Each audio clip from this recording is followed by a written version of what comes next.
Ba-da-ba-ba-ba. He's loving it. Heart failure. Hey, this is Sean, and guess what? We're going to McDonald's. The big news of the day is I have a new shirt. Check it out.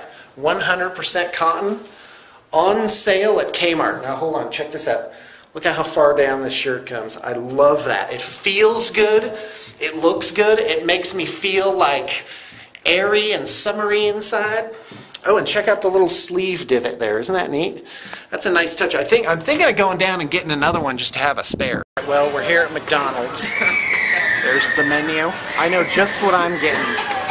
Right there. Oh yeah. It's got sugar, fat, and salt in it. The magic 3. Hey, so I only got Rachel and Eric to come along on this little goose chase.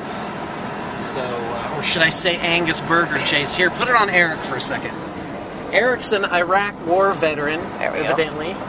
He looks, I always imagine veterans as being old. So evidently not always. So everything tastes good now, right? Everything. Yep. Except for Skittles. Had way too many Skittles over there. Can't eat them. It's been 6 years, still can't eat Skittles. Really? Yeah. Well, there you go.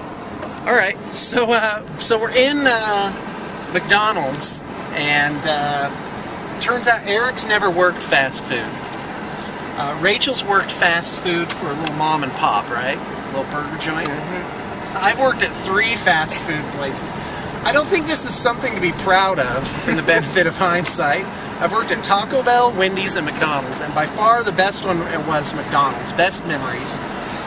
When I got hired, she's like, "Oh good, you're skinny." My job was to crawl, literally with face to the floor, underneath the booths and scrape up the gum and clean it out underneath there.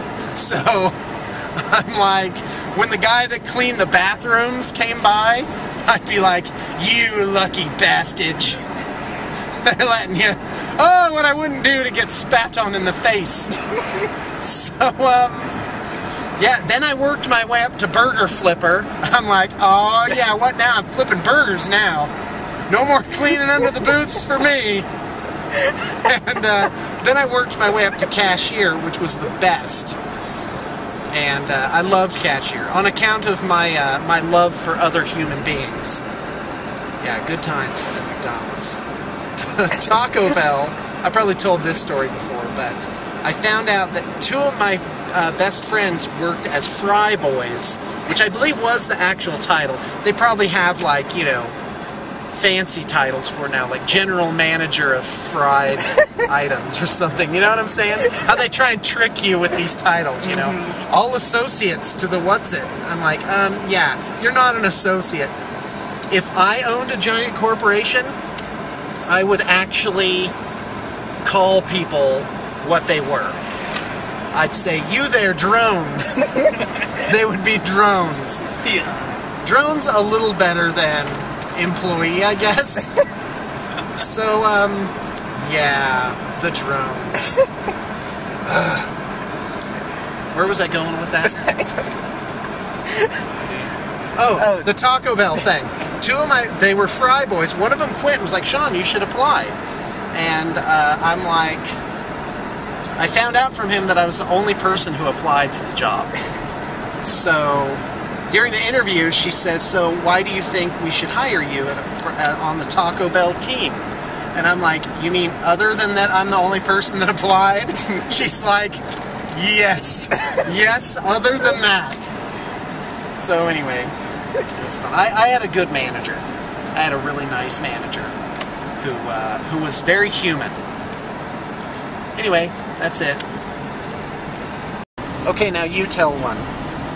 I don't really have any fast food stories. Well, tell us a story of any kind. Okay, I'll give you the tale of the naked Indian. Oh, awesome. So, I used to work at the planetarium in downtown Salt Lake. And one night, this Indian came in to see one of our star shows. He was feeling kind of sick, and he was drunk, so he took off all of his clothes and went and sat on a bench.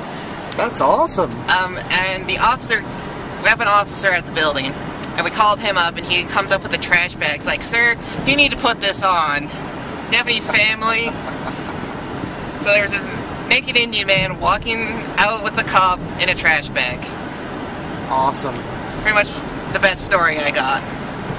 Police officers, we salute you for dealing with the bottom 1% of humanity so we don't have to. Pretty awesome. Alright, well, that's our trip to McDonald's. What did you get? A McFlurry? McFlurry. You know, Mickey D's should cut me like a 50-cent check for the plug for the Angus burger, which is all, I can't stop thinking about him. Rin took my spot. Alright, we're here with James. He's making another set of terrain. This is a Tier 4 set. It's the start of a Tier 4 set. Right. Which is most complicated that we do. Okay, never mind all the other crap that's going on here. Right. But what the client wanted was a city in decay. Gave some other interesting ideas, so I'm trying to take that and run He had it. like a list of elements to include. Basically, what I started with was the cliff, which will be on one side of the board. Of course, it's cut in the middle, so you can move it around and make it modular. You could do quarters and, yeah. We have the destroyed highway that goes across the table. Right, and this could go the other way too. Right. And could just be chunks, like correct. There's not much left of a couple of highways. Okay, right. Go ahead. I tried to make it as modular as possible. I love those pillars there. Thank you. That's neat. Okay. We even have rebar in there. Right. So I made Pill a couple boxes, of pill boxes for up here. There is defense, which is magnetized. Nice. There's That's this cool little feature. thing. I wanted to make something out of these. They were just in our bits bin, so I made this so they could come there. Entrance to an underground thing. Come up there, some kind of escape. On the other end of the highway is a observation post that has been taken over by Nurgle. This is magnetized, which makes it easier to package as well as play and travel. This is magnetized, which is... Right, so it doesn't just break off. Oh, it's like a skeleton with a sign. Yep. Oh, that is genius. That's great, an Acadian helmet.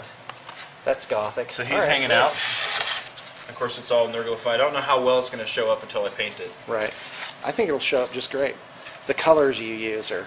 Yeah. So this is an example where we're making more complicated pieces. Rather than doing 4 tables of very basic terrain, we're just doing one that's heavily populated and has a lot of narrative and specialty elements.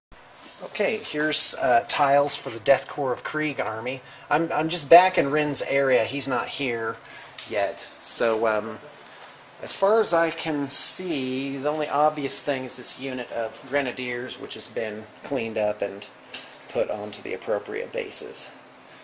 And that same client ordered a cathedral piece, and that's what Rin's building here. This is out of the Fortress of Redemption, and it's combined with some other kits, the Shrine of the Ocula notably, to make really this huge other thing. All of the pieces, the loose forgeable. Oh yeah, these are for the same project, so these have been cleaned up. Oh, and James has made progress on his mechaton thing.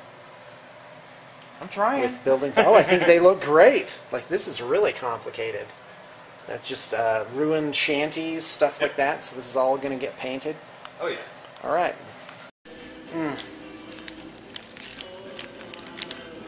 Oh, man, that's good.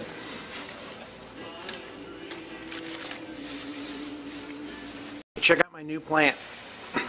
It makes me happy inside. Got them in a nice bowl. There. Yeah, that's nice.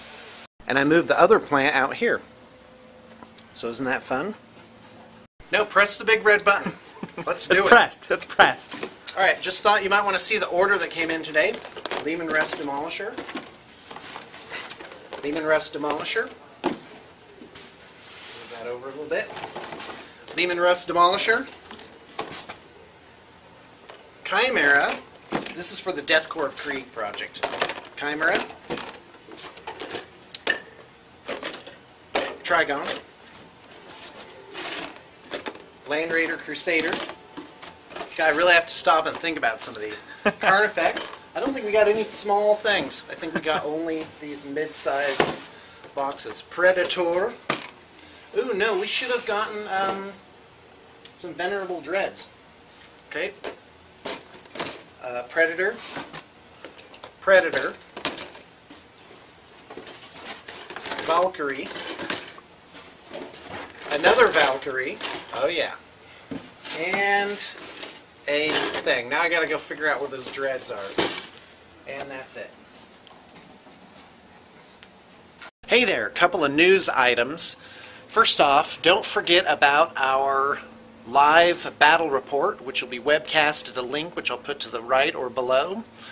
If you're ever lost, like, whoa, what's going on? The quickest updates for any given item are given on our blog, and I'll put the link on this video as well. Most people know where that is. So it's tomorrow, August 14th, 2010 at 12 p.m. Mountain Time. That's GMT -7. And it's going to be 40K. Imperial Guard versus Tyranids. I'll be playing against Rachel, and we do have somebody in to operate the camera. We just decided that really is the best way to do it. So we'll have a stationary overview cam, and we'll also have one that's moving around the battlefield constantly. So I'm excited in either case. Also like to remind everyone that we are open for business with terrain. In the next few days we'll actually be at the tail end of our terrain commissions, so I really want to get some new stuff set up. And again, I'll put a link for that on how it works.